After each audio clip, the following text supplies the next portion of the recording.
dia para quem é bom dia, boa tarde aqui é boa tarde, boa noite para quem é boa noite. Lembrando hoje, 29 de agosto de 2022. Estamos aqui com uma HR 2.5, é um 2012.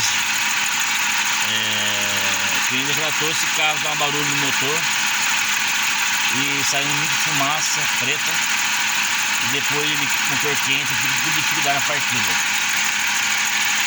Então estamos aqui, ó, Raven 3 aqui, ó, falha nenhuma.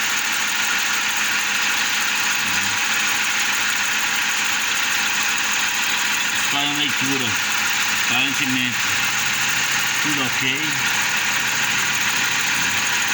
Tá assim o rompimento porque eu liguei o motor agora. Tudo ok.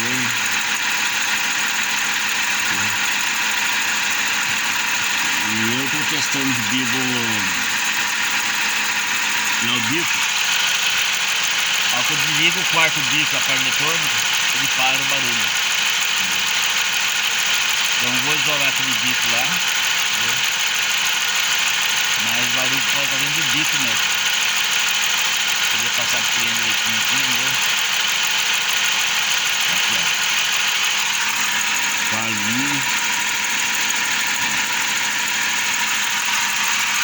Muito trabalho, tá vendo?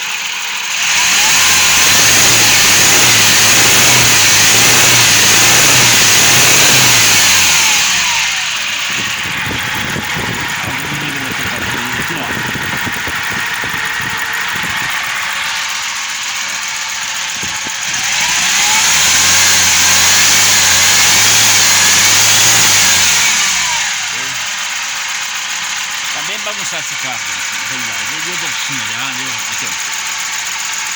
Então vamos aqui. Depois eu gravo o vídeo dele pronto. Compartilhe o nosso canal. Não deixe de ver. Um abraço a todos. Na paz do Senhor.